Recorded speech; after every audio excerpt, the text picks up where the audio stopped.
En el otoño de 1888, Jacinta Robles oyó a su propia hermana decir que una mujer sin hijos no merecía techo, y esa misma tarde decidieron enviarla al rancho de un apace viudo con 7 niños.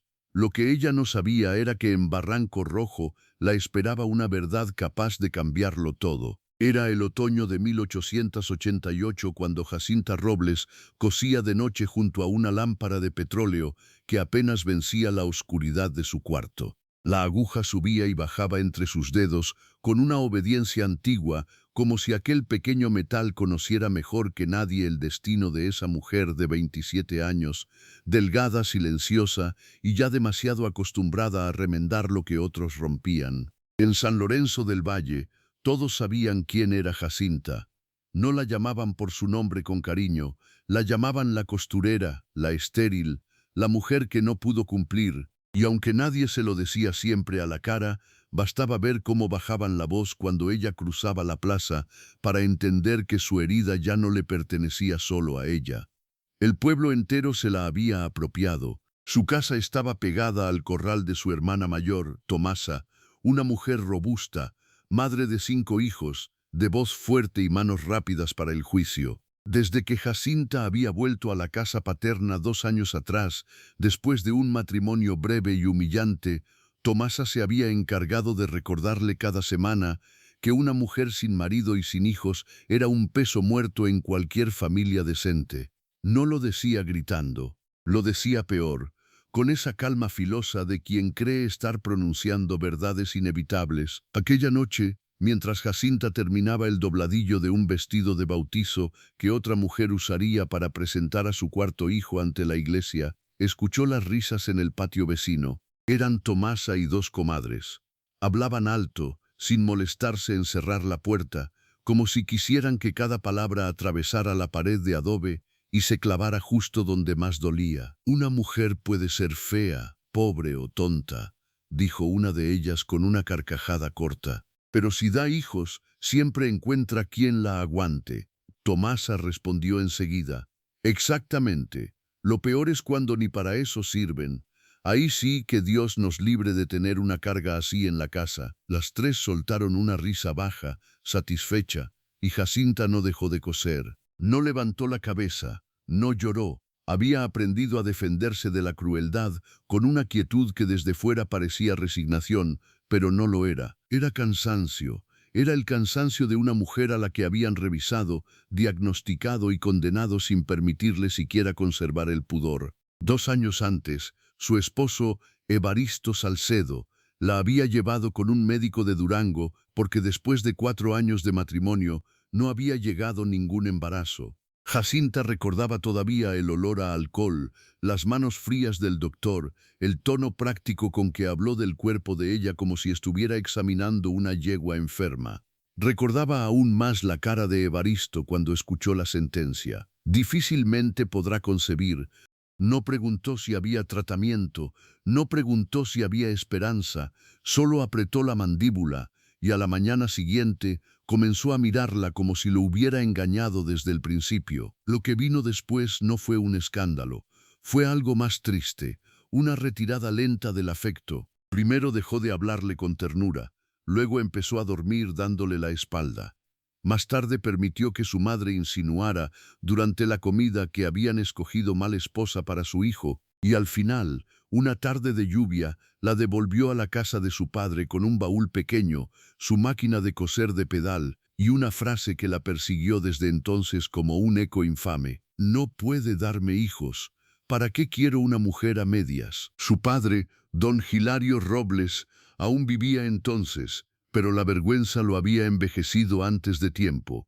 Era un hombre bueno, aunque débil, de esos que sufren en silencio hasta volverse transparentes. Recibió a Jacinta sin reproches, le preparó el cuarto del fondo y le dijo que mientras él respirara, ella tendría techo. Pero don Hilario murió al invierno siguiente, y con su muerte también murió la única voz dentro de aquella casa que la trataba como si todavía fuera una hija y no un problema. Desde entonces Tomasa y su marido Ramiro se adueñaron de la propiedad, de las decisiones y hasta del aire. A Jacinta le permitieron quedarse porque cosía, porque sus manos finas, pacientes, podían convertir retazos en camisas, vestidos de novia, manteles bordados y ropita de recién nacido para otras mujeres más afortunadas. Ella trabajaba desde antes del amanecer hasta bien entrada la noche. Cobraba poco, entregaba casi todo a la casa.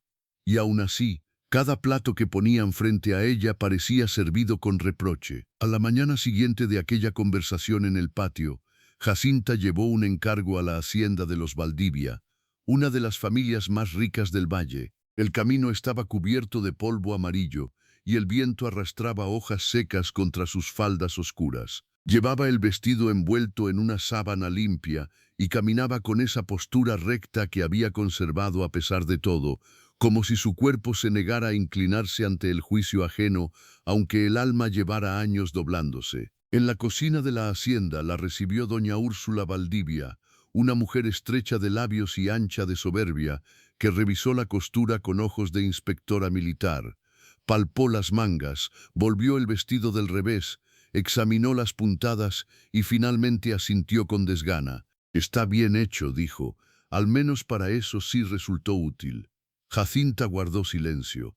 Doña Úrsula dejó unas monedas sobre la mesa y luego, como si el tema hubiera estado esperando en su lengua, añadió: «Mi cuñada dice que en el rancho del norte buscan mujer para encargarse de unos niños. 7, nada menos, 7 huérfanos recogidos por ese apache viudo que vive cerca del Barranco Rojo». Jacinta alzó la vista por primera vez. «No entiendo, señora». Doña Úrsula soltó una risa seca. «No hay mucho que entender. Un hombre con 7 criaturas necesita manos, no vientre. Una como tú podría servirle. Coses, cocinas, no tienes hijos propios que estorben y, según dicen, tampoco los tendrás nunca». La última frase quedó suspendida entre las dos como una bofetada sin mano. Jacinta sintió un calor brusco subirle al rostro, pero no por vergüenza, era rabia, una rabia vieja, contenida, que ya no sabía a quién dirigirse. Tomó las monedas, recogió la sábana vacía y se despidió con una inclinación breve. Pero mientras cruzaba el patio principal, alcanzó a escuchar la voz de doña Úrsula llamando a otra mujer. «Si Tomasa es lista, aceptará. Nadie va a volver a casarse con esa costurera. Mejor mandarla donde al menos haga falta».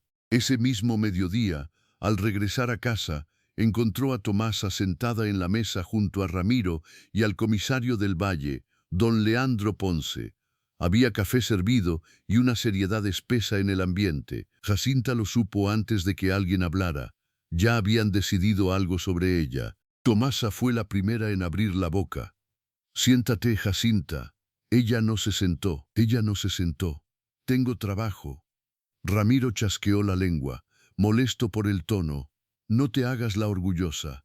Esto te conviene». Don Leandro, hombre de bigote grueso y modales de autoridad prestada, acomodó el sombrero sobre sus rodillas y habló con voz medida. «En el rancho del Barranco Rojo vive un apace viudo llamado Aucán.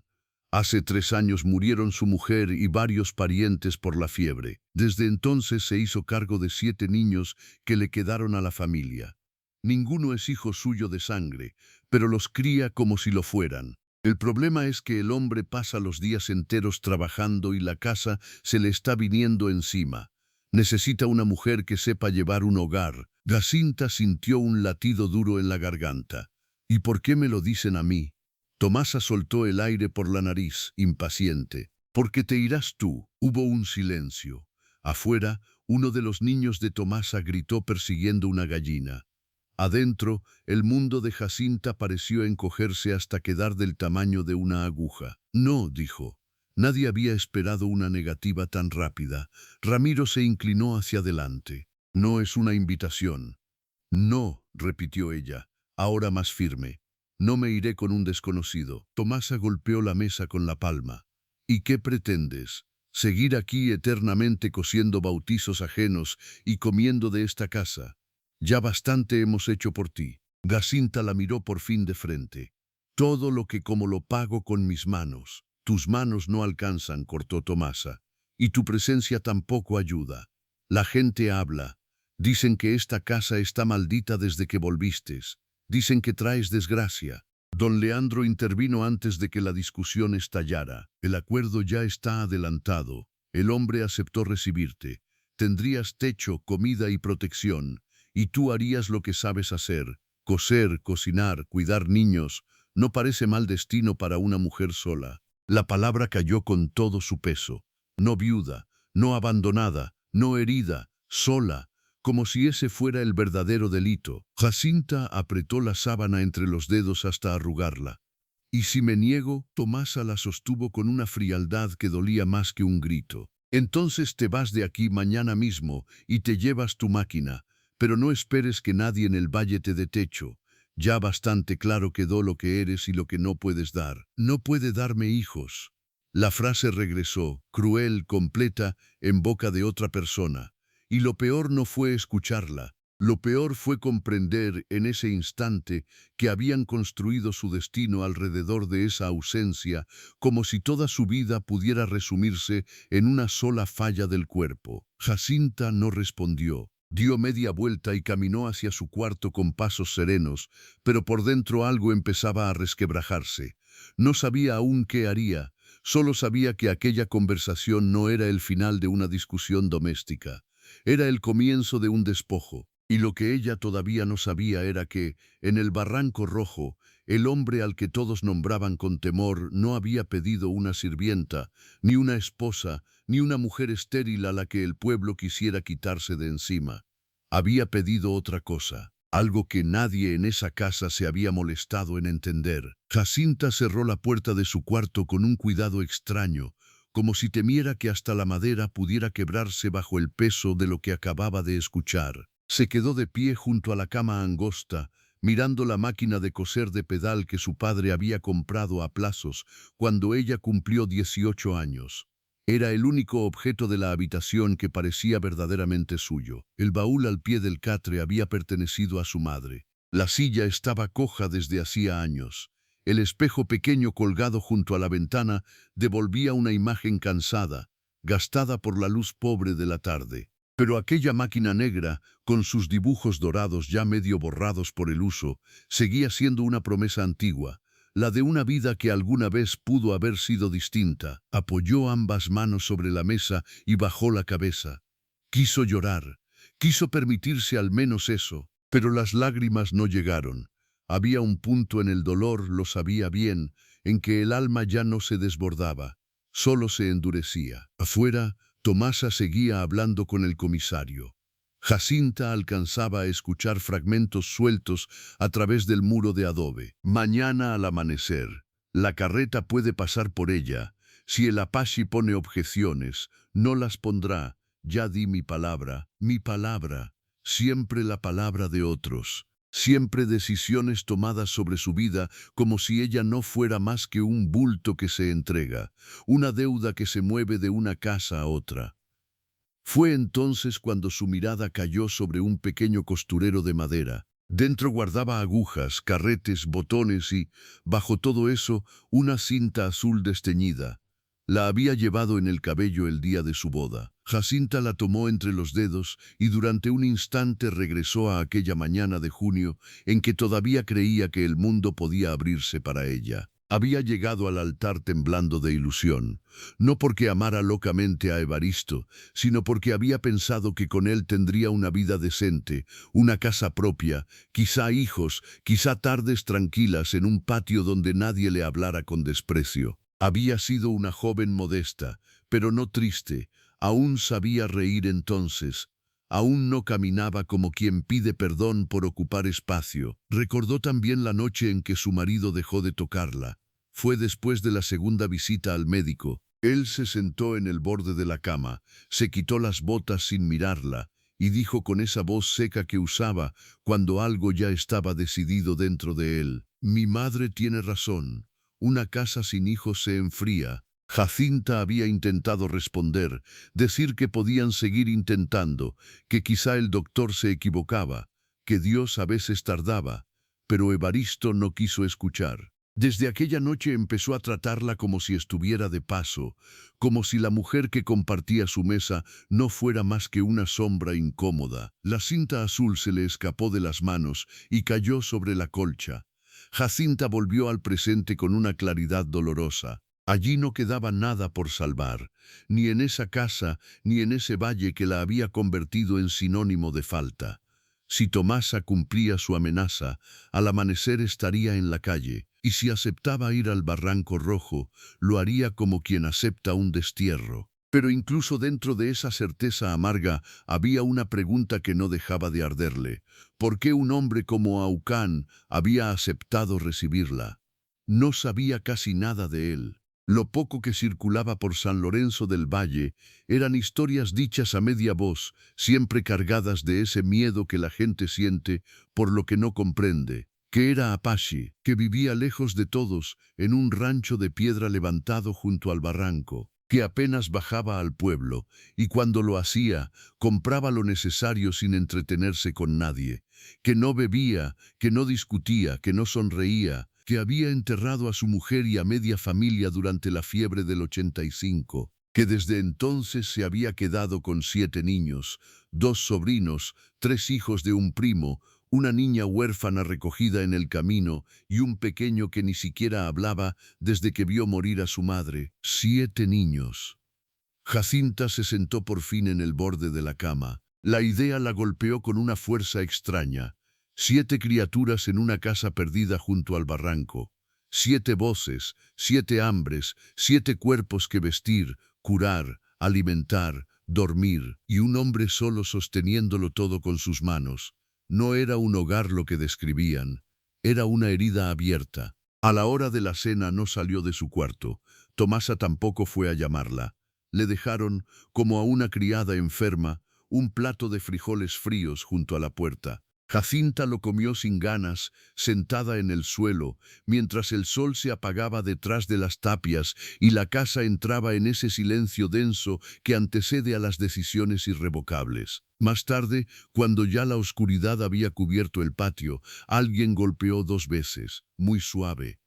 Jacinta, susurró una voz pequeña. Era Clara, la hija mayor de Tomasa, una niña de 11 años, delgada y observadora, la única en esa casa que aún se acercaba a ella sin crueldad ni cálculo.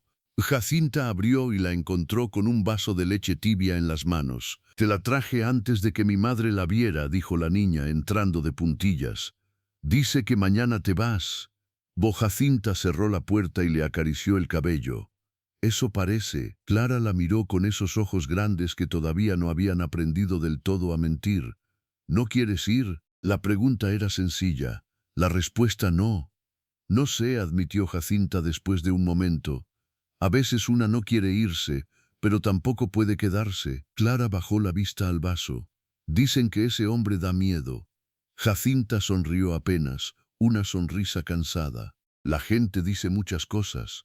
La niña se sentó a su lado.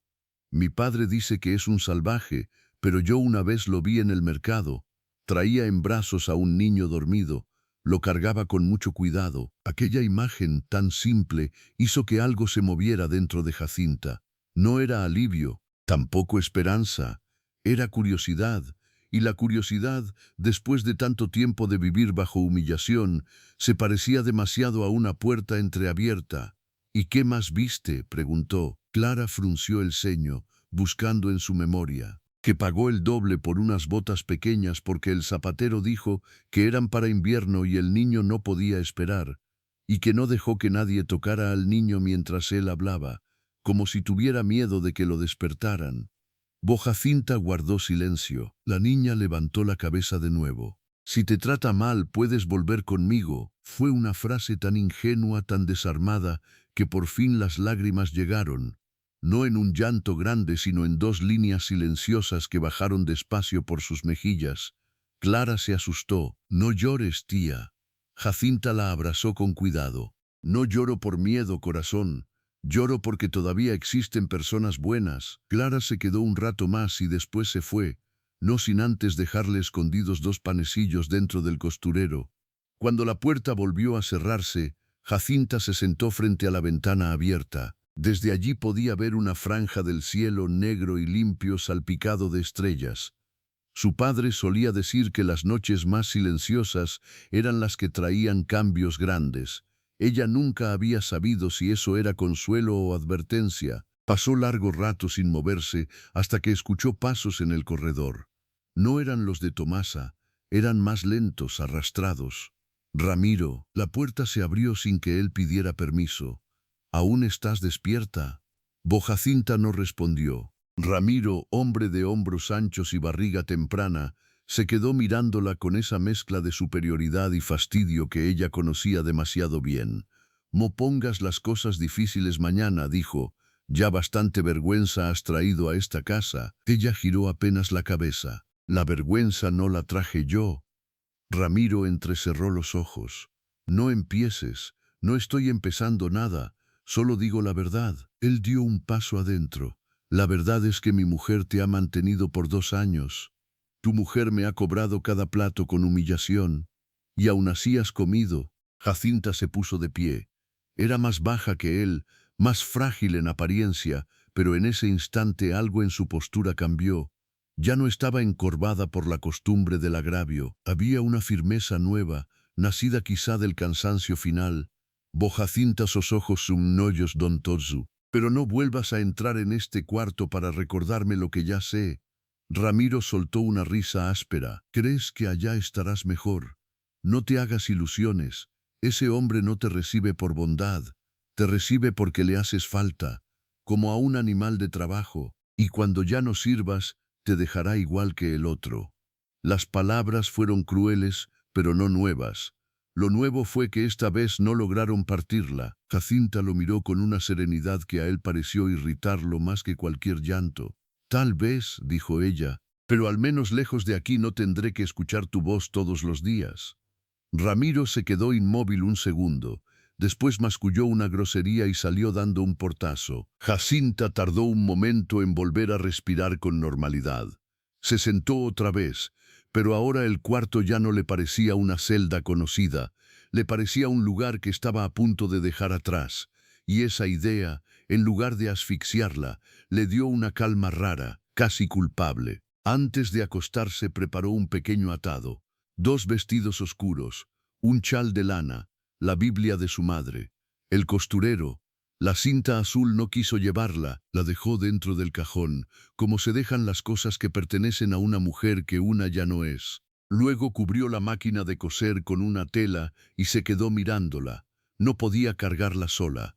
Si Tomasa cumplía su palabra, quizá tampoco le permitirían llevarla. Aquello sí le dolió. Se arrodilló frente a la cama y rezó, no con fervor, sino con necesidad. No pidió amor, no pidió hijos, no pidió justicia. Hacía tiempo que había dejado de pedir cosas tan altas.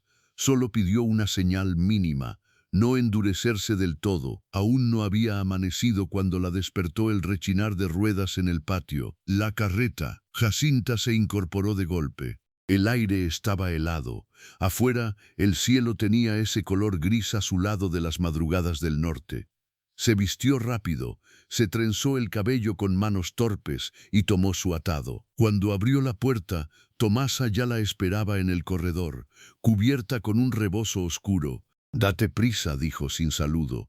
«El hombre que vino por ti no piensa perder el día. O el hombre que vino por ti, no Aucan, no un vecino, no una persona, un trámite». Jacinta salió al patio. Junto a la carreta había un muchacho de unos 16 años, moreno, delgado, con el cabello negro hasta los hombros y una expresión alerta.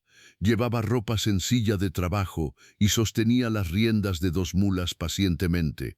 No parecía un peón del pueblo. Tomasa se adelantó. «¿Vienes del Barranco Rojo?» El muchacho asintió. «Sí, señora. Me llamo Elías. Don Aucán me mandó». Jacinta se detuvo. Había algo en esa respuesta que no encajaba con la imagen feroz que el valle construía del Apache. «Don Aucán», dicho con respeto tranquilo, sin miedo. Tomasa cruzó los brazos. «Pues aquí está. Llévatela y dile que no aceptamos devoluciones». Elías miró a Jacinta, luego a Tomasa, y por un instante muy breve, en sus ojos apareció algo parecido al desagrado.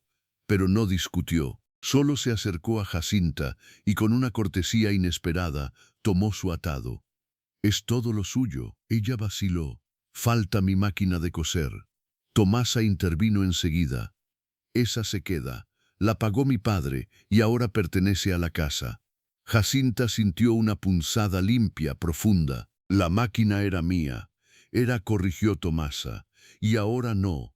Elías no dijo nada, pero volvió la vista hacia Jacinta. Lo que no sabía era que en ese mismo instante, a varios kilómetros de allí, Aucan estaba de pie frente al corral de su rancho, mirando el camino del valle, sin sospechar todavía que la mujer que le habían prometido enviar no llegaría con una máquina, ni con voluntad, ni con verdad completa, y que esa primera mentira no tardaría en abrir una herida nueva en una casa que ya vivía llena de silencios. Elías cargó el atado en la carreta con movimientos rápidos, pero cuando volvió junto a Jacinta, sus ojos se desviaron una vez más hacia la ventana de su cuarto, como si entendiera sin necesidad de explicación que algo importante se quedaba allí dentro. No preguntó nada. Tal vez porque ya conocía el peso de ciertas pérdidas pequeñas, esas que desde fuera parecen objetos, pero por dentro son la última prueba de que una vida también fue propia alguna vez. «Tenemos que salir antes de que el sol apriete»,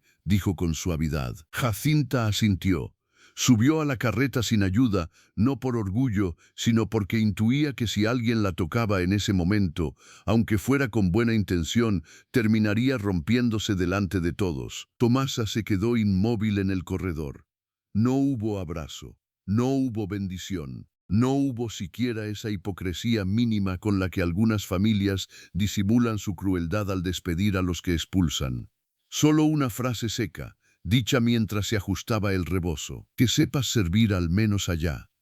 Jacinta no respondió. Elías chasqueó la lengua. Las mulas comenzaron a andar y la casa de adobe se fue quedando atrás con una lentitud casi ofensiva. Durante los primeros minutos, Jacinta no miró hacia ningún lado. Mantuvo las manos apretadas sobre el regazo y la vista fija en la tabla delantera de la carreta, como si temiera que el paisaje, el mismo que había visto toda su vida, pudiera burlarse de ella una última vez. El amanecer empezó a extenderse sobre San Lorenzo del Valle con una luz pálida, fría, que hacía parecer al pueblo más pobre y más áspero de lo habitual.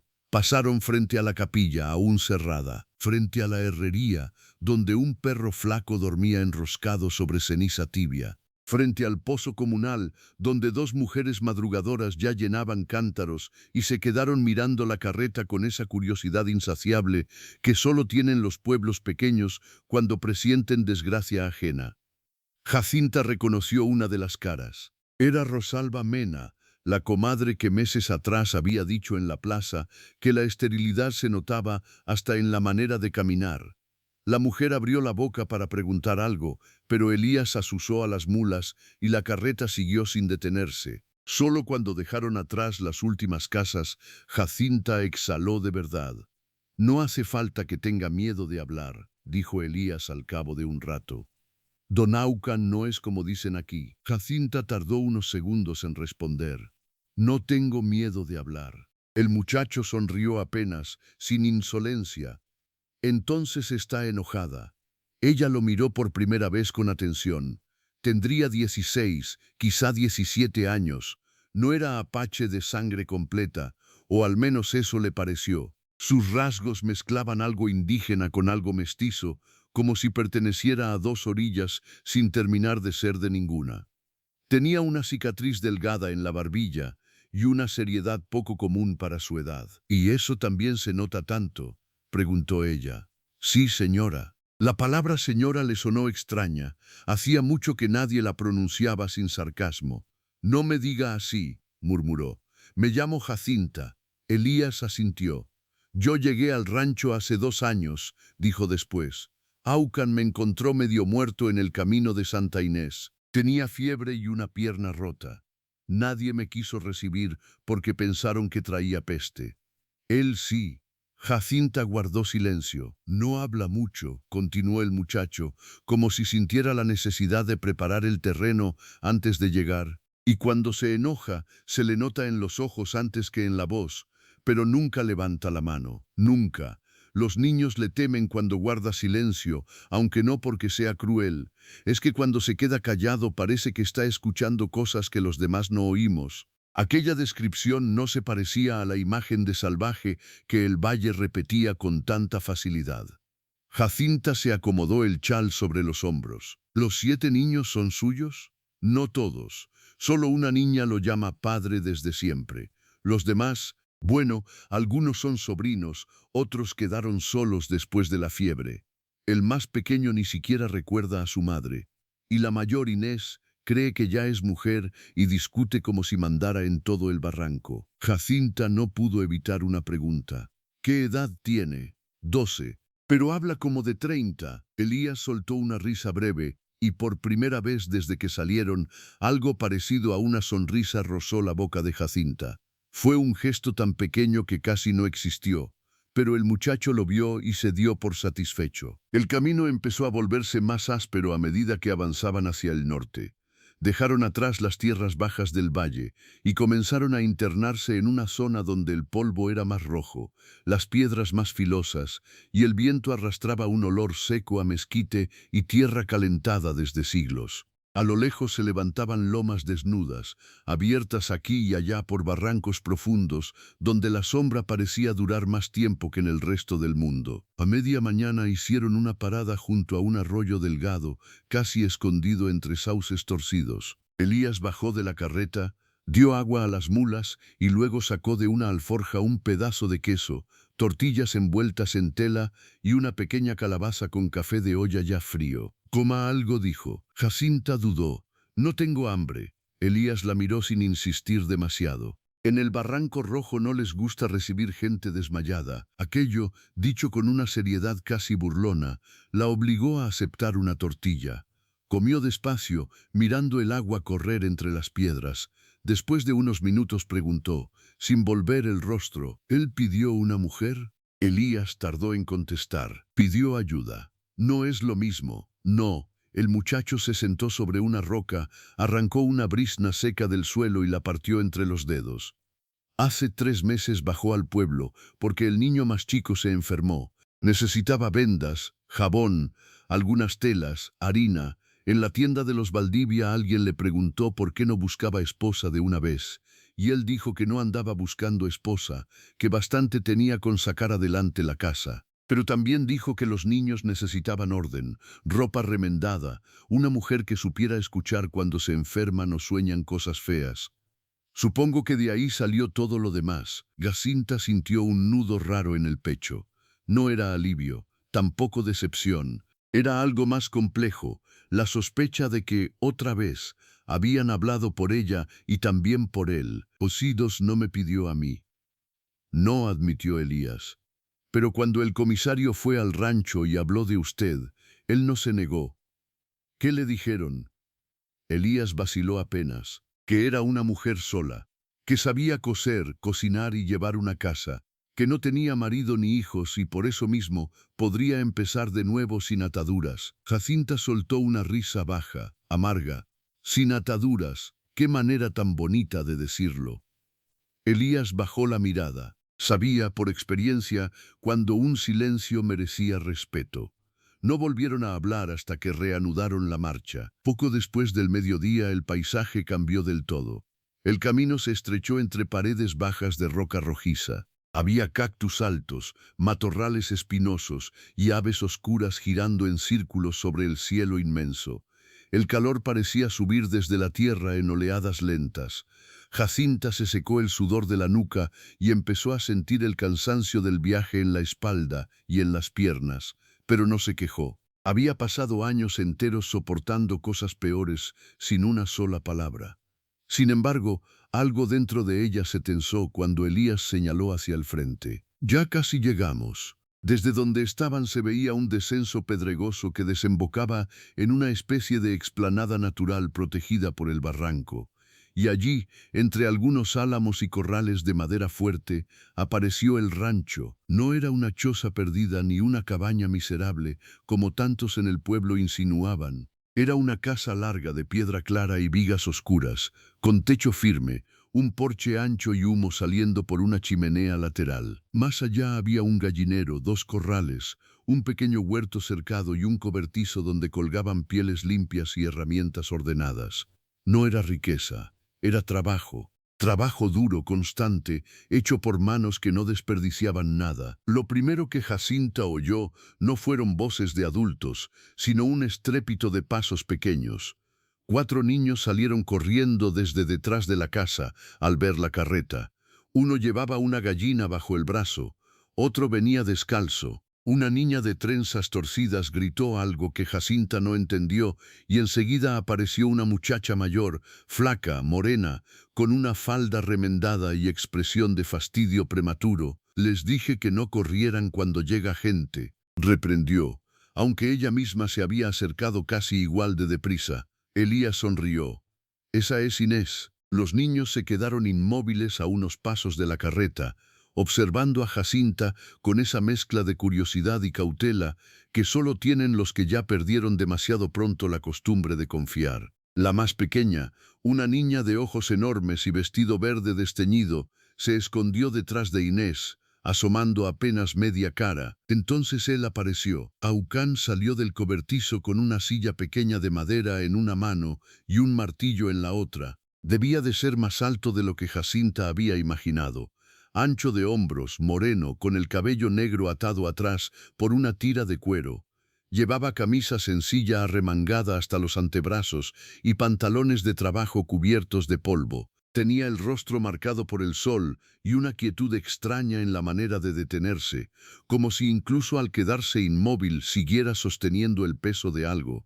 No había ferocidad teatral en él, había cansancio, un cansancio sereno, contenido, que no pedía compasión. Sus ojos fueron primero hacia Elías, luego a la carreta y finalmente a Jacinta. Ella sintió el impacto de esa mirada de una forma difícil de explicar, no porque fuera dura, no porque fuera tierna, sino porque no se parecía a ninguna de las miradas que había recibido en los últimos años. No había burla, no había cálculo, tampoco deseo ni pena, solo atención, atención desnuda, sobria, como la que se presta a algo importante cuya forma aún no se entiende. Aucán dejó el martillo sobre el porche y se acercó sin prisa. Los niños abrieron un poco el círculo. Inés cruzó los brazos. Elías bajó de la carreta. Llegamos sin novedad. Aucán asintió, pero no apartó los ojos de Jacinta. El viaje fue pesado. La voz la sorprendió. Grave, sí, pero no áspera. Hablaba un español claro, lento, como si eligiera cada palabra para no desperdiciarla. Jacinta tardó un segundo en responder. He tenido viajes peores. Algo pasó entonces en la expresión de Aucán. No fue una sonrisa, fue apenas una sombra de comprensión que cruzó sus ojos y desapareció enseguida. Puede bajar, dijo, dando un paso atrás para dejarle espacio. Aquí nadie la va a apurar. La frase, tan parecida y tan distinta de otras que había oído, le atravesó el pecho. Jacinta descendió de la carreta con cuidado. Al tocar tierra sintió las piernas débiles por las horas de camino, pero se sostuvo recta. Los niños seguían mirándola. Uno de los varoncitos, de unos 7 años, murmuró sin bajar la voz. No parece maestra. Inés le dio un codazo. Cállate, Tomás. Aucán volvió apenas la cabeza. Saluden. Los pequeños obedecieron a medias, con murmullos desordenados. La niña del vestido verde no habló, solo siguió escondida detrás de Inés, apretando un muñeco de trapo sin cabeza. Jacinta habría dicho algo, cualquier cosa, pero Aucán habló antes. Antes de entrar, necesito saber una cosa. Su tono seguía siendo calmo, aunque algo en el aire cambió. Elías lo notó, Inés también. Jacinta levantó la vista. Dígame, Aucán miró la carreta. ¿Dónde está su máquina de coser? El golpe fue tan inesperado que por un momento ella no supo qué contestar. ¿Cómo dice, la máquina? El comisario dijo que usted cosía y que traería la suya. Preparé un espacio para ponerla junto a la ventana del cuarto del fondo. Jacinta sintió que la garganta se le cerraba. No me dejaron traerla. El silencio que siguió fue pequeño, pero cargado. Aucan no frunció el ceño ni alzó la voz, solo bajó la mirada un instante, como si una pieza del rompecabezas acabara de encajar donde no debía. Cuando volvió a hablar, lo hizo con una lentitud más marcada. Entiendo. Pero no entendía del todo. Lo que sí comprendía era que le habían mentido, que la mujer que tenía delante no había llegado en igualdad de condiciones, ni por acuerdo limpio, ni con lo que le pertenecía. Y Jacinta, sin saber por qué, sintió vergüenza, no por ella, por la desnudez de esa verdad dicha frente a extraños. No fue decisión mía, murmuró. Aucan la sostuvo con la mirada. Lo imaginé. Fue entonces cuando Inés, que hasta ese momento no había perdido detalle, habló con una franqueza hiriente propia de los 12 años. La mandaron a la fuerza. Elías le lanzó una mirada de advertencia, pero Jacinta respondió antes. Digamos que no me dieron muchas opciones. Los niños se quedaron quietos. Incluso el pequeño Tomás dejó de moverse, porque todos en esa casa, de una forma u otra, conocían el lenguaje de las pocas opciones. Aucan hizo un gesto leve hacia el porche. Entré. Debe estar cansada. No era una orden, tampoco una invitación amable. Era algo más sólido, un reconocimiento práctico de su estado, de su necesidad inmediata. Jacinta subió los escalones de madera y cruzó el umbral. El interior del rancho olía a leña, maíz cocido y jabón casero. Había una mesa grande de madera marcada por años de uso, estantes con frascos, mantas dobladas con cuidado, sillas desparejas pero limpias. En un rincón ardía una estufa de hierro. Sobre una cuerda tendida cerca del fuego se secaban 2 calcetines diminutos y una camisa infantil remendada tantas veces que parecía sostenerse por pura voluntad. No era una casa femenina en el sentido que el pueblo entendía. No había adornos, ni flores, ni esas delicadezas inútiles que algunas mujeres colocan para demostrar que hubo tiempo de sobra.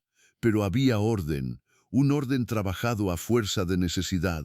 Y debajo de ese orden, Jacinta alcanzó a percibir el caos que lo amenazaba todo. La ropa acumulada, los platos no iguales, el cesto de costuras improvisadas, los zapatos infantiles alineados junto a la puerta, cada uno distinto del otro. Una mujer anciana salió desde la cocina interior limpiándose las manos en el delantal. Tenía el rostro cobrizo, surcado de arrugas finas y los ojos vivos de quien ha visto demasiado para asustarse ya por nada. Así que llegó, dijo. Aucan inclinó apenas la cabeza. Sí, tía. La anciana se acercó a Jacinta con una calma escrutadora. No era hostilidad, era costumbre de medir el alma antes de ofrecer confianza. Soy Magdalena, dijo, la hermana de la madre de Aucan. Vengo algunos días a la semana cuando puedo, pero mis rodillas ya no sirven para criar 7 remolinos. Así que si usted sabe poner orden en una casa, quizá el cielo por fin nos miró un poco. La frase tenía un humor seco, casi tierno, y a Jacinta le aflojó un poco el pecho. Haré lo que pueda. Magdalena asintió. Con que no salga corriendo el primer día, ya será ganancia. Detrás de ellas, el más pequeño de los niños empezó a llorar en el patio por una razón incomprensible. Inés gritó que Tomás le había quitado una piedra especial. La niña del vestido verde se asustó con el alboroto, y Aucan, sin perder la serenidad, se volvió hacia el caos con esa economía de movimientos de quien ya ha repetido la escena 100 veces. Jacinta lo observó salir otra vez a la luz del barranco, alto y silencioso entre 7 vidas que tiraban de él en direcciones distintas. Y lo que sintió entonces no fue miedo, fue algo mucho más peligroso, compasión. Aucan resolvió el alboroto del patio sin levantar la voz. Jacinta lo vio desde el umbral. Primero separó a Tomás y al otro niño, que resultó llamarse Mateo. Luego se agachó hasta quedar a la altura de la pequeña del vestido verde, le dijo algo tan bajo que ella dejó de temblar y por último tomó la piedra especial, la limpió con el pulgar y se la devolvió a Tomás como si estuviera devolviendo un tesoro de verdad. El niño se calmó al instante. Aquello, tan sencillo y tan ajeno a los hombres que Jacinta había conocido, le dejó una impresión honda. No era autoridad nacida del miedo, era otra cosa, Una costumbre de cuidar. Pase a la cocina, dijo Magdalena. Si se queda parada ahí, esos muchachos van a seguir mirándola como si hubiera bajado del cielo en una carreta. Jacinta obedeció. La cocina era más cálida que el resto de la casa. Había una olla grande sobre el fogón, 3 jícaras secándose boca abajo y un montón de ropa infantil doblada sin terminar sobre una silla. En la pared del fondo colgaban hierbas atadas con hilo, cucharones de madera y una cruz pequeña hecha de ramas oscuras. No era una cocina rica, pero estaba viva. Tenía ese desorden honrado de los lugares donde se trabaja sin descanso. Magdalena le sirvió un plato de caldo espeso con frijoles, calabaza y un poco de carne deshebrada. Coma antes de que se enfríe. Aquí nadie puede pensar con claridad con el estómago vacío. Jacinta aceptó. Solo al sentir el calor del caldo en la garganta comprendió cuánta hambre traía. Comió despacio, sin perder del todo la conciencia de que estaba en casa ajena, observada por ojos nuevos, midiendo todavía el suelo que pisaba. Magdalena se sentó frente a ella y entrelazó las manos sobre la mesa. No le voy a hacer preguntas que no quiera contestar, dijo, pero sí necesito saber si viene a quedarse o si mañana mismo pensará en regresar al valle. Jacinta dejó la cuchara dentro del plato. No sé si tengo a dónde regresar. La anciana la miró largo rato. Sus ojos no eran dulces, pero tampoco duros. Eran ojos de mujer que ya había aprendido a reconocer el dolor sin necesidad de detalles. Entonces ya es bastante respuesta. Afuera volvió a escucharse el murmullo de los niños, pasos, una risa corta, un portazo, y después la voz de Inés mandando más de la cuenta. ¿Siempre es así?, preguntó Jacinta. Magdalena soltó una risa baja. Hoy están tranquilos. Espérese a cuando llueve y no pueden salir. Hubo un silencio breve. Luego la anciana se inclinó un poco hacia adelante. Aucan no pidió esposa. Jacinta levantó la vista. Ya lo sé, pero tampoco pidió criada. Lo que pidió fue ayuda verdadera. Y ayuda verdadera no es lo mismo que una mujer a la que traen como si fuera una silla o un costal de maíz. Si usted se queda, tendrá que encontrar su propio lugar. Él no sabrá imponérselo ni pedirlo con palabras. Aquella frase tenía algo de advertencia y algo de compasión. ¿Y si no sé cuál es ese lugar?, preguntó Jacinta. Magdalena se encogió apenas de hombros. Entonces lo irá descubriendo. Aquí todos llegamos así sin saber. Elías no sabía. La niña Clara se interrumpió un instante. Bueno, cada quien vino con su propia herida. Jacinta frunció el ceño. La niña del vestido verde se llama Clara. No, ella es Luz. Clara era otra. La forma en que lo dijo, tan breve, indicó que había una historia allí. Pero antes de que Jacinta pudiera preguntar, Aucan entró en la cocina. Se había lavado las manos y el rostro. Aún llevaba polvo en los antebrazos y una pequeña raspadura fresca cerca de la muñeca. Se quedó de pie, sin invadir el espacio, como si todavía no supiera cuál era la distancia correcta entre él y aquella mujer recién llegada. «Oh, cuarto está listo», dijo. «Si quiere verlo antes de que anochezca, puedo mostrarle». Jacinta se puso en pie de inmediato, casi agradecida por tener una tarea concreta. «Sí, gracias». Magdalena recogió el plato vacío sin decir nada. Pero cuando Jacinta pasó junto a ella, la anciana le rozó apenas la mano, un gesto mínimo que parecía decirle, «respire». Aucan la condujo por un pasillo estrecho hacia la parte trasera de la casa. Mientras avanzaban, Jacinta notó detalles que antes se le habían escapado. Un par de botas pequeñas junto a una puerta, una manta colgada para secar, un dibujo infantil clavado con cuchillo en la pared, una canasta con calcetines desparejados esperando remiendo. Todo hablaba de una casa sostenida al límite. El cuarto del fondo era pequeño, pero limpio. Tenía una cama angosta con colcha de lana, una cómoda sencilla, una jofaina con agua limpia y, junto a la ventana, una mesa vacía donde claramente había espacio para una máquina de coser. Jacinta se detuvo allí. Aucan lo notó. Pensé que la querría cerca de la luz. Ella tragó saliva. Sí, la habría querido. Él no respondió enseguida. Se acercó a la mesa, la tocó con los dedos y luego volvió hacia ella. Mañana bajaré al valle. Jacinta negó con rapidez. No hace falta. Sí hace. No quiero que se enfrente con mi familia por mí. Fue la primera vez que la palabra familia sonó en su boca como algo áspero, casi ajeno. Aucán la observó con esa atención quieta suya. No sería por usted solamente, sería por una mentira que me dijeron a mí. Jacinta no supo qué contestar. Nadie había reclamado nada por ella en mucho tiempo. Nadie había considerado siquiera que engañarla a ella o engañarse con respecto a ella mereciera reparación. No vale la pena, murmuró al final. Eso lo decidiré cuando vea a la gente que se quedó con lo suyo. La frase no fue dura, pero sí firme, y en ella había algo que la desconcertó más que cualquier gesto amable, una idea simple de justicia, no grandiosa, no heroica, solo justicia concreta, casi doméstica. Le habían dicho que traería una máquina. No la dejaron traerla. Entonces aquello estaba mal. Aucán hizo un pequeño gesto hacia la cama. Puede descansar un rato.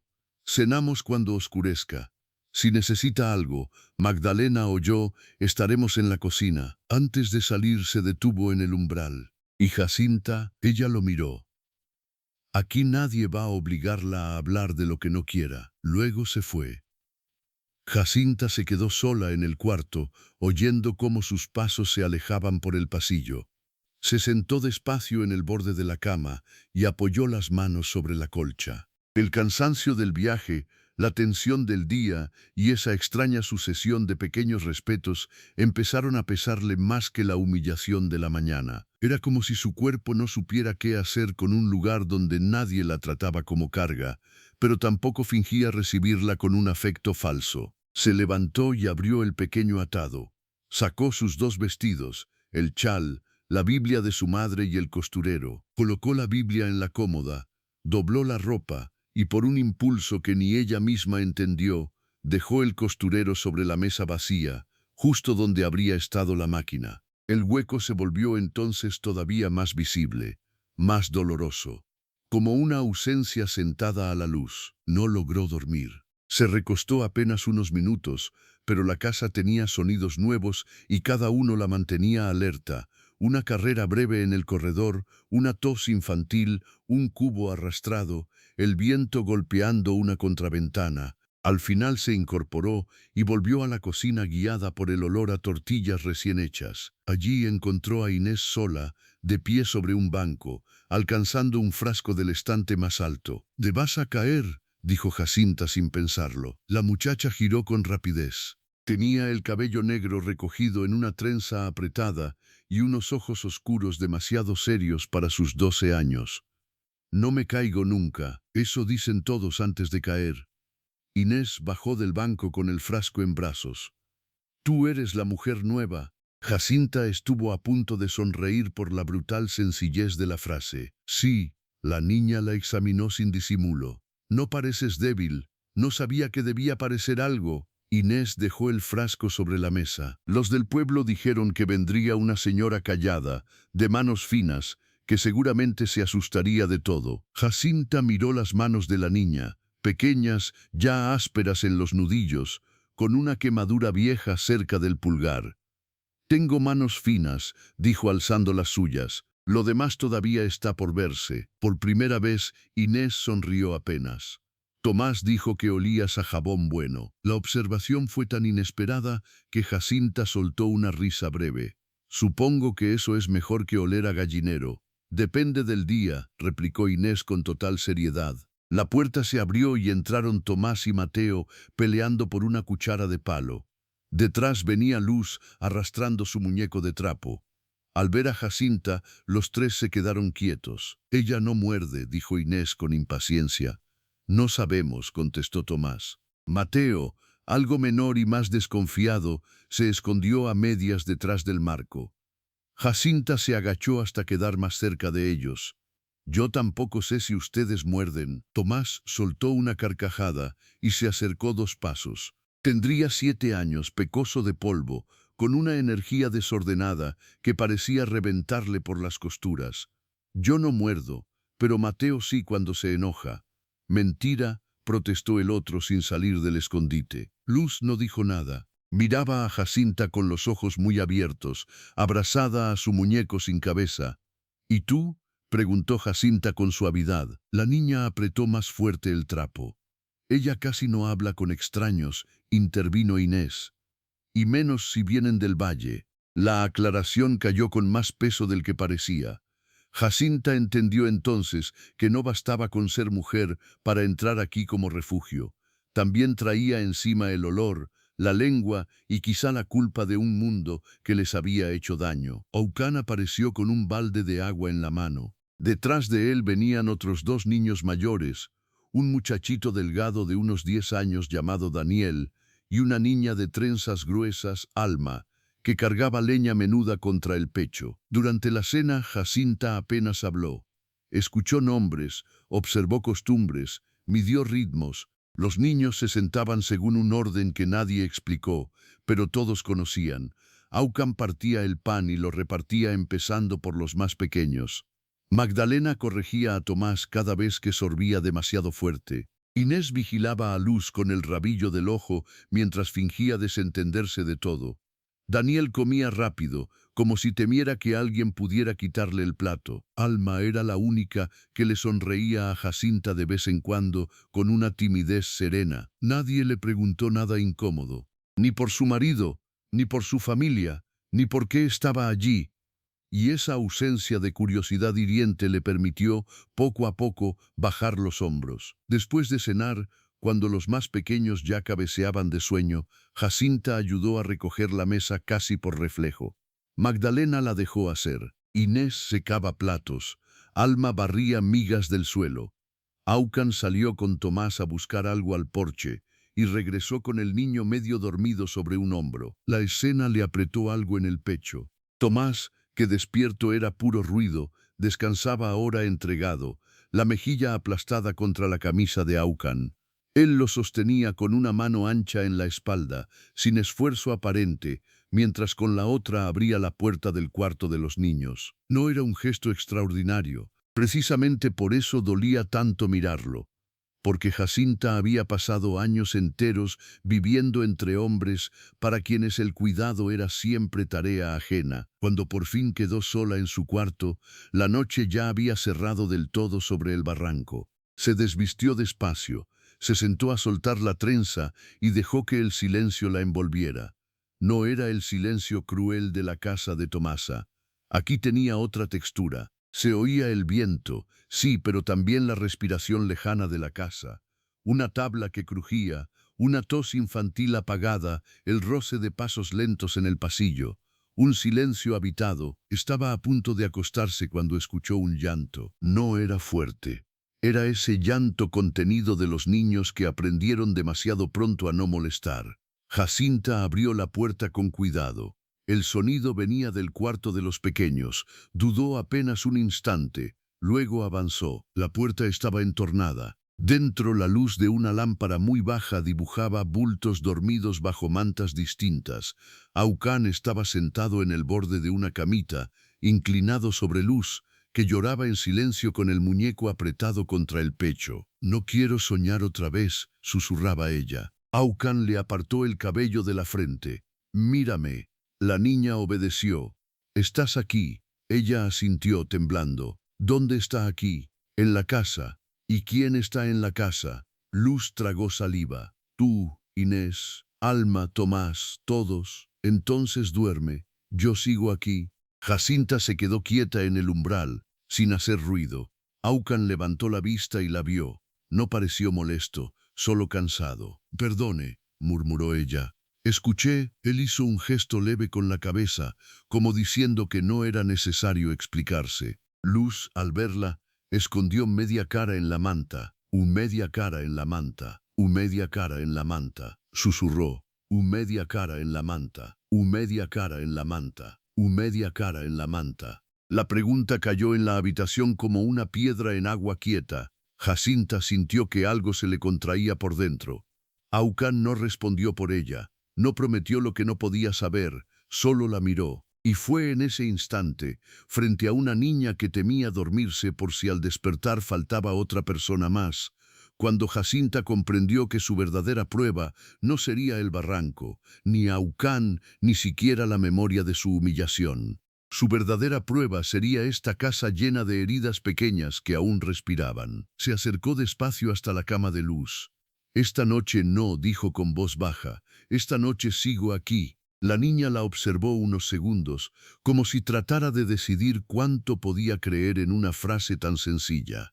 Después cerró los ojos muy despacio, todavía aferrada a su muñeco. Aucán se puso de pie y salieron juntos al corredor. La lámpara del pasillo lanzaba una luz tibia sobre las paredes. «Gracias», dijo él.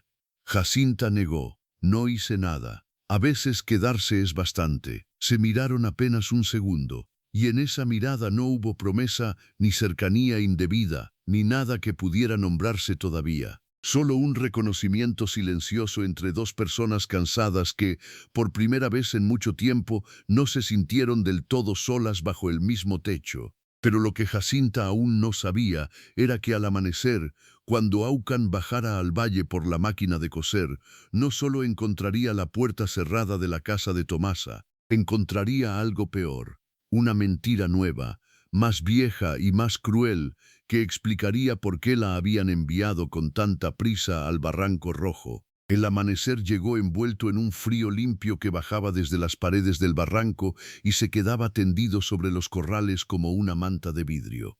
Jacinta había dormido poco, no por miedo, sino por esa inquietud extraña que dejan los lugares nuevos cuando, en vez de rechazarte, te ofrecen una calma que una ya no sabe recibir sin sospecha. Se levantó antes que los niños. Se trenzó el cabello junto a la ventana todavía gris y, al girarse, vio que sobre la mesa vacía seguía su costurero pequeño, solo, ocupando apenas una esquina del lugar donde debía haber estado la máquina. La ausencia dolía de una forma serena, pero persistente. Cuando salió al patio, Aucán ya estaba ensillando el caballo oscuro junto al cobertizo. Elías sostenía una cuerda enrollada y Magdalena avivaba el fuego de la cocina exterior. El humo subía recto, sin viento. Era uno de esos amaneceres en que el mundo parece contener el aliento antes de decir algo importante. Aucán levantó la vista al verla. «Bajaré al valle ahora. Volveré antes del mediodía si no se retrasan las cosas». Jacinta apretó el chal contra el pecho. «No tiene obligación de hacerlo». «Sí la tengo», lo dijo sin énfasis, como si hablara de cerrar una puerta o dar agua a un animal. Una obligación simple, natural, y quizá por eso mismo tan difícil de discutir. Magdalena apareció con una taza de café. «Déjalo ir, hija. Cuando este hombre se mete una idea justa en la cabeza, ni el barranco lo hace cambiar». Jacinta recibió la taza, pero no bebió. «Mi hermana dirá que la máquina es suya». Aucán ajustó la cincha de la silla con un tirón seco. «Entonces me lo dirá a la cara. Y si no la entrega», él se enderezó. El sol apenas empezaba a dorarle un lado del rostro. «Nerea una buloseta de Loresa. Entonces sabré otra verdad más sobre la casa de donde vino». No hubo arrogancia en la frase, solo una firmeza cansada. Jacinta quiso decirle que no valía la pena, que había cosas que se perdían y no se reclamaban, porque el precio de reclamarlas era volver a tocar la humillación con las manos. Pero se detuvo, tal vez porque comprendió que, para Aucán, ir por la máquina ya no era solo ir por un objeto, era corregir una deshonestidad. Los niños fueron saliendo poco a poco. Tomás aún medio dormido, Alma cargando una cubeta, Inés con la cara de quien ya está discutiendo en su cabeza con todo el mundo. Luz se quedó cerca del marco de la puerta, observando en silencio. «¿Va a volver?», preguntó la niña, no a Jacinta sino a Aucán. Él se acercó, le tocó apenas la barbilla con 2 dedos. «Siempre vuelvo», Luz asintió, pero sus ojos fueron después hacia Jacinta, como si necesitara escuchar la misma promesa duplicada.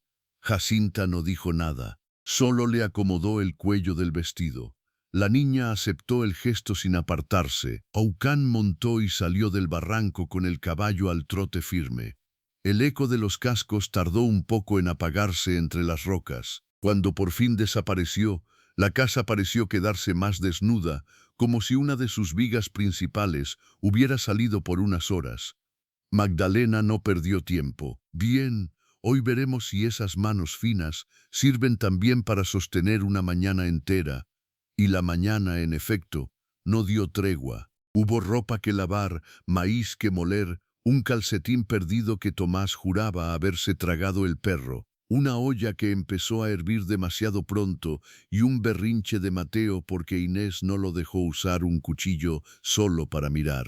Jacinta entró en el ritmo sin darse cuenta, no porque quisiera demostrar nada, sino porque el trabajo la llamaba con esa claridad que tienen las cosas necesarias. Lavó, secó, apartó, barrió, preparó pan sencillo con alma, revisó una camisa rota de Daniel y terminó cosiéndola a mano con los hilos de su costurero. No era lo mismo que hacerlo con su máquina, pero al menos sus dedos volvían a encontrar un lenguaje propio.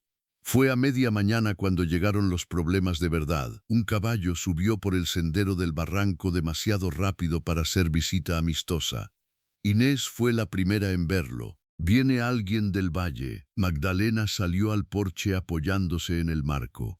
Jacinta se secó las manos en el delantal y sintió que algo en el estómago se endurecía. El jinete resultó ser don Leandro Ponce, el comisario. Venía solo, con el sombrero bajo y una expresión incómoda que no le conocían. Bajó del caballo con menos autoridad de la habitual y se quitó el polvo de las botas antes de hablar. «Necesito ver a Jacinta Robles». Magdalena no se movió. «Aucán no está». «Lo sé, no vengo por él». Jacinta dio un paso al frente. «Aquí estoy». El comisario la miró de una forma distinta a como la había mirado en la casa de Tomasa, ya no como quien coloca una pieza en su sitio, sino como quien trae una noticia que preferiría no traer. «Necesito hablar con usted a solas». «Aquí puede decir lo que tenga que decir», cortó Magdalena. Don Leandro vaciló, luego asintió. Su ex marido estuvo ayer en San Lorenzo. El nombre no fue pronunciado, pero Jacinta lo sintió igual, como una piedra vieja que alguien desentierra donde una creyó haber sembrado otra cosa. «¿Evaristo?», preguntó sin querer. «Sí». El comisario carraspeó. «Vino porque supo que usted había sido enviada al Barranco Rojo. Se presentó en casa de Tomasa.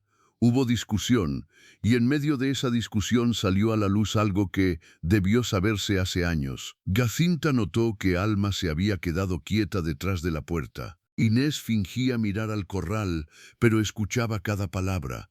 Magdalena seguía inmóvil. «Hable claro, comisario», dijo Jacinta. Don Leandro bajó la mirada un instante.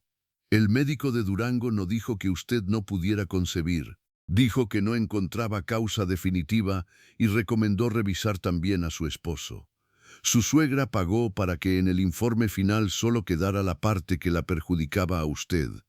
Y Evaristo aceptó». El barranco entero pareció quedarse sin ruido. Jacinta no entendió al principio. Las palabras entraron, sí, pero como si atravesaran agua espesa. Revisar también a su esposo. No encontraba causa definitiva. Aceptó. No, dijo, aunque no supiera a qué le decía no. El comisario siguió, obligado ya por su propia vergüenza. Ayer, durante la pelea, Tomasa acusó a Evaristo de haber arruinado su vida. Él respondió que bastante hizo con callar su propia humillación. Había bebido, dijo más de la cuenta, dijo que el problema podía ser suyo, que el médico lo insinuó, que su madre prefirió culparla a usted antes que permitir que el apellido Salcedo cargara con esa mancha. Jacinta sintió que se le aflojaban las piernas. Magdalena avanzó y la sostuvo por el codo, pero ella apenas lo notó. Durante años había vivido bajo una sentencia. Había dejado que la miraran como tierra seca, como cuerpo incompleto, como mujer a medias. Había aceptado el desprecio, la devolución, la expulsión, y debajo de todo eso, lo que ahora asomaba no era alivio, era una furia antigua, feroz, tan vasta que por un momento no le cupo dentro del pecho. «Y ahora lo dicen», susurró. «Ahora?» «Lo sé», murmuró el comisario. «No hay forma de reparar algo así». «No, no la hay». Tomás, que no entendía nada, se acercó un poco más. Luz se había tapado los oídos con las manos, asustada por el tono de los adultos. Inés apretaba tanto la mandíbula que parecía mayor. Don Leandro se pasó una mano por la cara. Gaucan ya está en el pueblo. Cuando llegué a San Lorenzo, lo vi frente a la casa de Tomasa con su máquina. La había recuperado, pero también oyó parte de todo esto. No quise que se enterara por rumores a medias, así que vine antes. Magdalena miró a Jacinta. Entra, hija, pero Jacinta negó despacio. Tenía los ojos llenos de algo que todavía no eran lágrimas.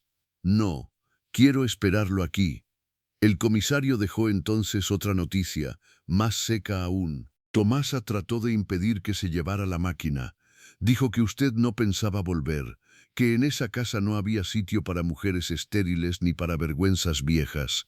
Y Aucán, bueno, no levantó la voz, solo dejó las monedas que correspondían a la deuda de su padre, tomó la máquina y dijo algo que hizo callar a todos. Magdalena arqueó una ceja. ¿Qué dijo? Don Leandro miró a Jacinta antes de responder.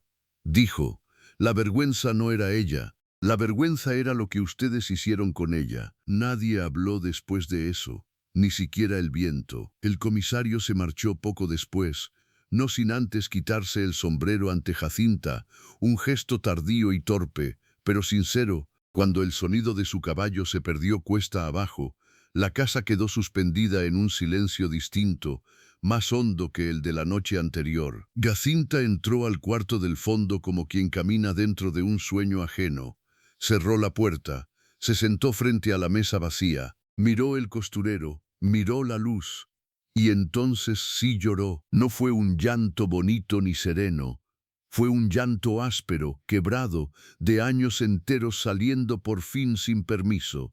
Lloró por la muchacha de la cinta azul, por la mujer que oyó, ¿para qué quiero una mujer a medias? Y lo creyó. Por cada bautizo cosido con las manos entumecidas, mientras otras mujeres la miraban con lástima. Por cada noche en la casa de Tomasa. Por la vergüenza que no era suya y que sin embargo había cargado como un costal de piedras. No supo cuánto tiempo pasó hasta que oyó pasos afuera. Luego un golpe suave en la puerta. Jacinta, Jacinta, era Aucán. Ella se secó el rostro con ambas manos, pero no dijo que pasara. La puerta se abrió apenas y él entró con la máquina de coser en brazos. La colocó sobre la mesa con un cuidado casi solemne. En el trayecto había recibido polvo, sí, pero seguía siendo la misma máquina negra con dibujos dorados, la misma que su padre le compró cuando aún creía que el mundo podía ser un lugar sencillo. Jacinta la miró y volvió a temblarle la boca. Aucán no se acercó más de lo necesario. Lo siento, dijo. No aclaró por qué. No dijo si por la noticia, por los años, por haberla oído llorar o por haber tenido que escuchar en voz ajena el destrozo de su dignidad.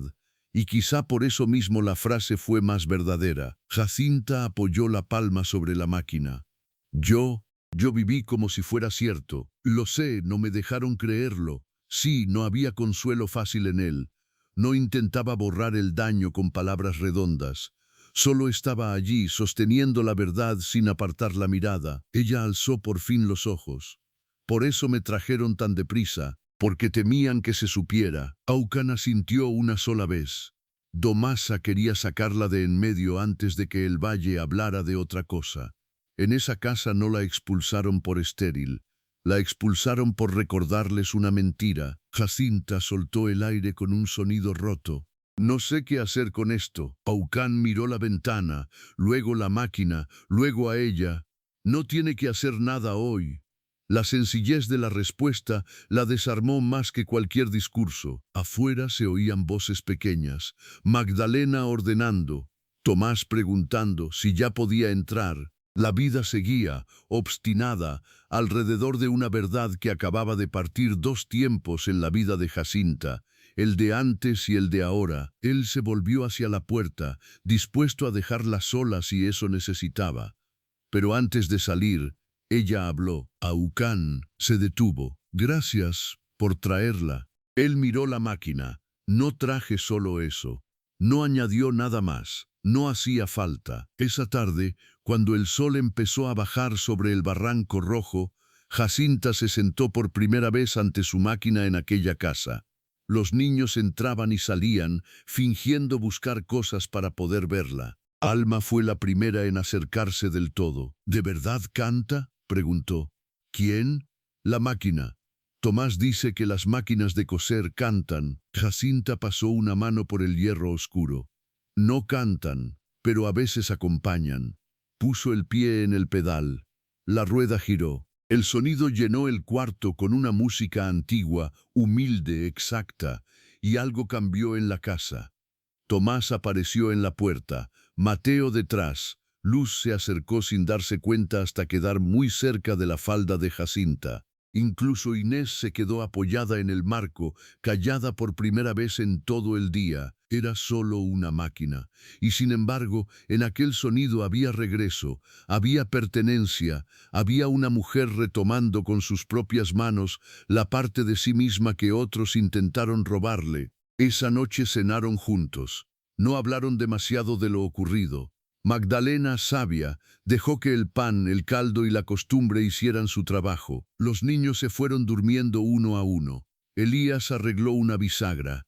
Alma dobló ropa. Inés llevó a Luz a lavarse la cara sin pelear siquiera una vez. Más tarde, ya con las estrellas encendidas sobre el barranco, Jacinta salió al porche.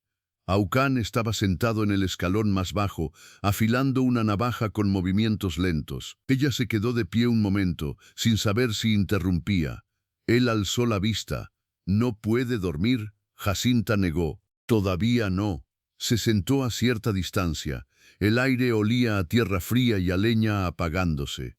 «Toda mi vida cambió hoy», dijo al cabo de un rato. Aucán siguió pasando la piedra por la hoja. «La verdad a veces llega tarde, demasiado tarde».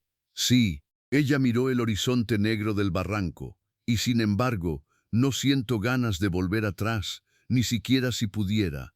Él guardó la navaja, porque atrás no dejaron nada limpio para usted. Jacinta volvió la cara hacia él. La luz escasa dibujaba apenas el perfil sereno de su rostro. «No, pero aquí tampoco sé todavía qué soy». Aucán tardó en responder. Cuando lo hizo, su voz sonó baja, firme. «Aquí no tiene que ser lo que otros dijeron. Puede empezar por ser Jacinta». La frase se quedó entre los dos, sencilla y enorme. Desde dentro llegó la voz soñolienta de Luz. «¿Jacinta sigue aquí?». Oleya miró hacia la puerta abierta. «Sí, corazón, aquí sigo». Hubo un murmullo satisfecho y luego silencio. Aucán no sonrió, pero algo en su mirada se ablandó. Pasaron los meses. El valle habló como siempre hablan los valles, pero esta vez la vergüenza cambió de casa.